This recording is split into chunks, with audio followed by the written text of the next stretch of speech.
Well, hey there, everybody. I'm going to do this one a little bit less formally and in more of a real time. This video is a woman addressing the Oxford Union Society. But first, I just wanted to give you guys some insight on my motivation here. I came to be in a flourishing 1990s Americana state, full of hope and Western reason and compassion. And I love Western society. I love its egalitarian nature. I love representative democracy. I love that they respect outside influences, but certain cells within this beautiful and complex organism have turned cancerous, and they threaten the very life of that organism. So I've decided on a tool. The only tool I really have is ridicule. And in the West, it's kind of what we do with bad ideas. So speaking of bad ideas, and as an end to these formalities, here's another bad ideal in need of criticism. I gotta thank Harmful Opinions for bringing this one to the forefront. Alright, let's get this started.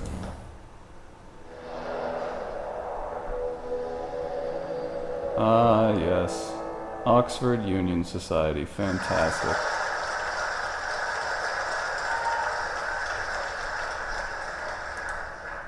Well, at least she doesn't look privileged at all.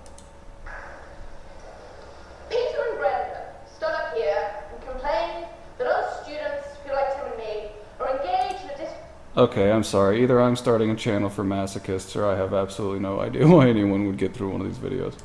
Sort of censorship. Do we want to silence them? I mean, Bunny, you don't seem very silenced. For a start, you're here.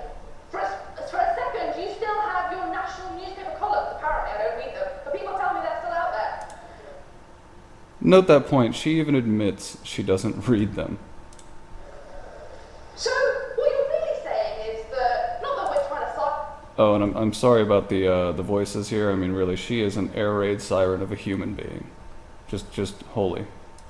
...silence you, but that we have the audacity to try and erode the platform that our racist and misogynistic society has given to two privileged white men. She starts off with ad hominem. I mean, really, that's just right out the gate with racist, sexist men. It's all your fault. That is what we are guilty of doing. What you are saying is you personally have a right to that platform, which other people are not given. They do. They work for the magazine. They have a right to that platform. They have a right to say what they want. Personally should maintain hegemony over that platform. What we are saying is move the hell over. Other people deserve... I mean, literally, I'm sure she's had to say move the hell over to more than a few men in her life. ...that platform. Other people who are not white, who are not men, and who are not of the people that you call privileged. Move over. And in order to do that, you have to create a space where those people can actually enter into that discourse. They do. They have many magazines that are aimed at non-white, non-men. Just not the magazines they work for, obviously. Or at least that's your opinion. I'm sure many non-white, non-males read their publications. I'm pretty sure.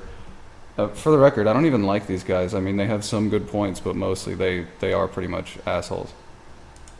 What I want to talk about, Yeah, just dismiss. That's the fine. discourse of hypocrisy.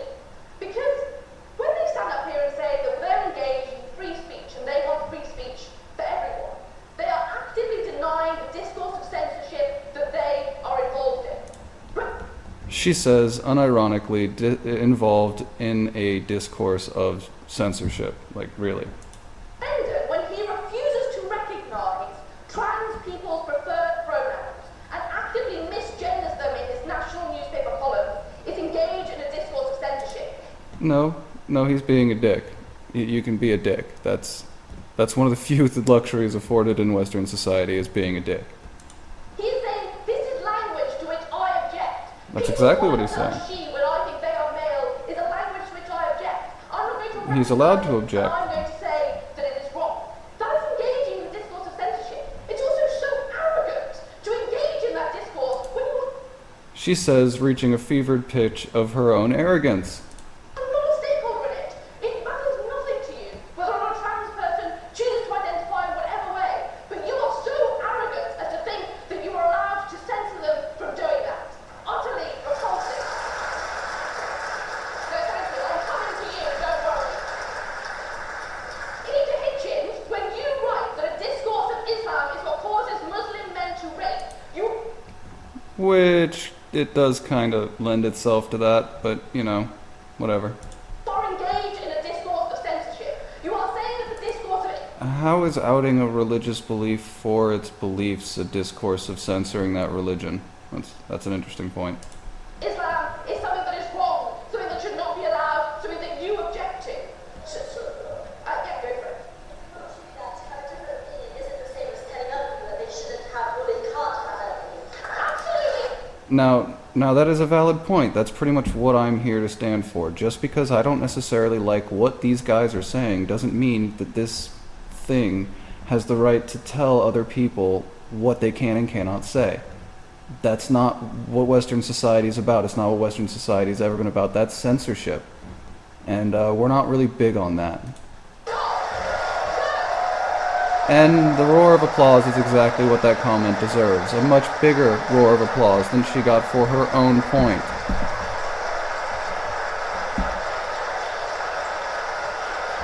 That's right, stand there regally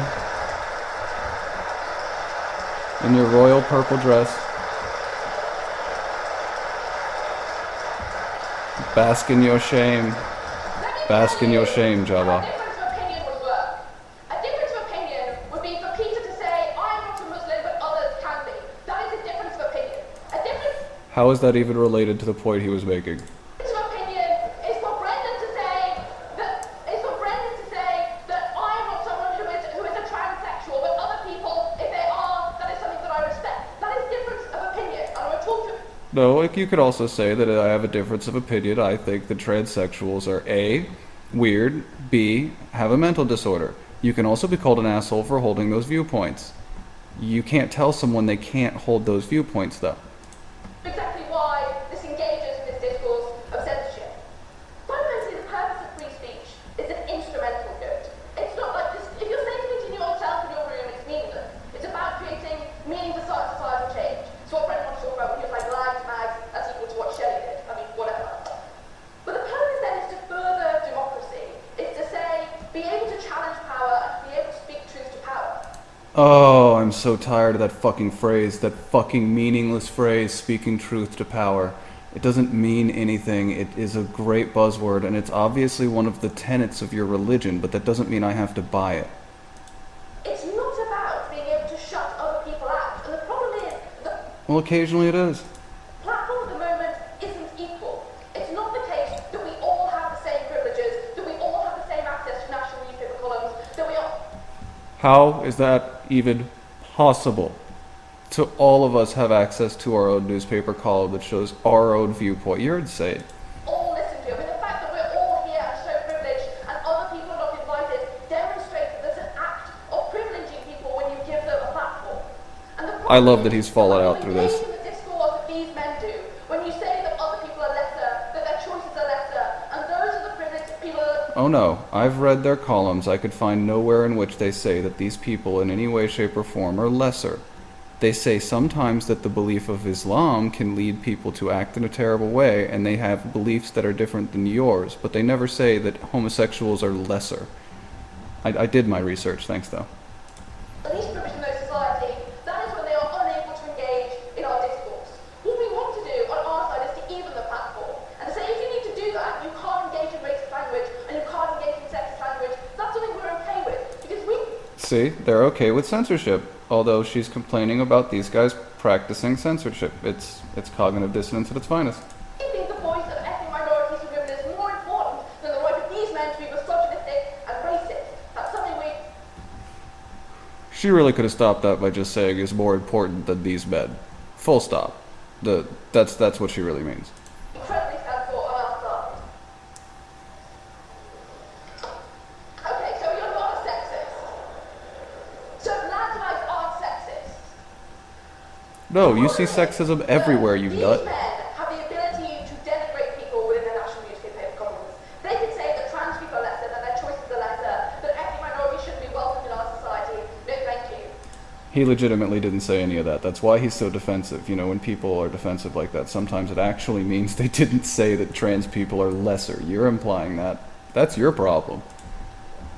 But other people don't have the ability to denigrate them in the same way. An unemployed black trans woman does not have the ability to reply to Brendan O'Neill in an unemployed black trans woman. That's kind of specific.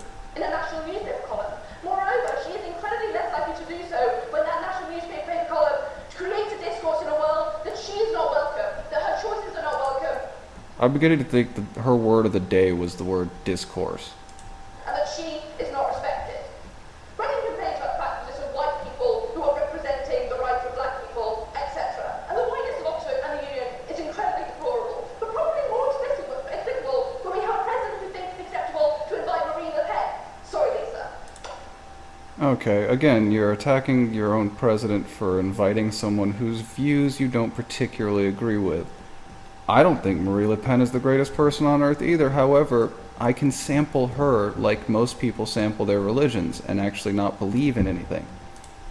We want to create an atmosphere on our side where we actually have all people have freedom of speech, and that has to be facilitated by a welcoming atmosphere. And the problem is that offence actively perpetuates censorship of marginalised groups. Why? Because the law tags them. Why indeed? Brendan wants to talk about are the things that perpetuate a discourse that women's voices in the public sphere are less worthy. It's the sexist discourse that Perpetuates a discourse that women's voices are not as worthy. What is? No, it doesn't. It simply is a man's voice. that you get in life magazines, which creates the atmosphere in which men think it's legitimate to tell women who publish on the internet, to tell women journalists and women politicians that their voices are less meaningful, to sexualize and denigrate the appearance of women. Now wait for it, guys, because she's gonna drop something completely out of the left field here. And this is the thing that stops women from speaking out, from stopping women on the internet. This is the thing that creates Gamergate, where men This is the thing that creates Gamergate. Male sexism is the thing that creates Gamergate. I'm not even part of Gamergate. I didn't even get on Twitter until fucking May of this year. But no, it isn't. think it is legitimate to threaten women with violence if they don't shut up. And this is the discourse to which you are Very rarely has anyone been threatened with legitimate violence. Almost everybody on the internet has been given hate mail, lady. actively participating. And that is the problem. It means that all of these people whose voices should be heard in a principle of freedom of speech are not heard. I'll take it down. Oh, they certainly are. There is Tumblr if you want. You could obviously go on there and see all of the trans, cis, black, gay, lesbian women in the world talking about all kinds of nonsense. No? Nobody else wants to go for it. You said at the beginning that you didn't read our comments, and it's absolutely evident from what you've said this evening that you don't. Yeah, it is indeed obvious.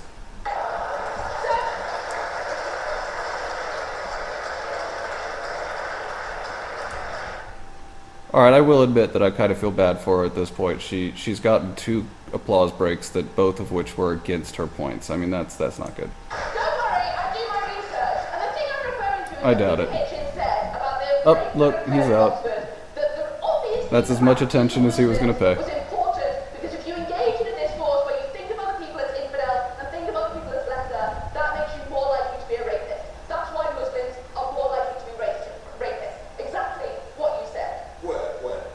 At Where, when, indeed. 2013. Look at it. You wrote it. You know it. I didn't. Right. Okay. The problem is that this is, I've obviously said, Shrieking, you wrote it is not really an argument. You'd kind of want to bring documentation to an argument like this, but then again, you obviously didn't prepare too much. You were too busy compiling buzzwords. did my research for the rate. That's just moronic to say that I didn't. Check it yourself. You should remember what you write, especially when it's not offensive. Okay. Research it. The reason is this also leads to harm, right? The reason why this Does it? discourse is so instrumental in perpetuating violence is obvious. Because apartheid doesn't make any sense if people aren't engaged in How are we even discussing apartheid right now, you nut job? this was racism. It would collapse under its own ridiculousness. It did. has to be buttressed by that discourse. And it was replaced by the opposite version of racism. Go look at South Africa. Phobic attacks make no sense without a discourse that legitimizes homophobia, without playing Nobody into legitimized any it. part of that conversation. Transphobic attacks make no, and all of the trans women and trans men who die in this country and other countries. Most of the trans killers are people that have accidentally engaged in homosexual acts with a transgender person. It made them feel sexually uncomfortable. The killers are sexually uncomfortable. That is their problem. Makes no sense about the discourse that Brendan O'Neill specifically perpetuates when he refuses to recognise their chosen gender identity. Islamophobic attacks in the UK make absolutely no sense without a discourse of Islamophobia, without... Okay, there's a word that has no meaning and no reason to exist. Islamophobia is not a thing. Being critical of Islam is not Islamophobia, and being afraid of Islamists is just called being a reasonable fucking person. The discourse that Peter Hitchens himself perpetuates. What we want is freedom of speech, and we want freedom of speech for everyone. The irony there, after she just harangued these people about what they said, is amazing. And unfortunately, Amazing. decided to shut up for a while and give the platform to someone else. We want freedom of speech, so shut up.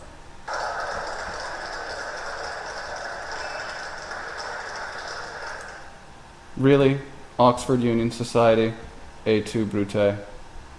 Really?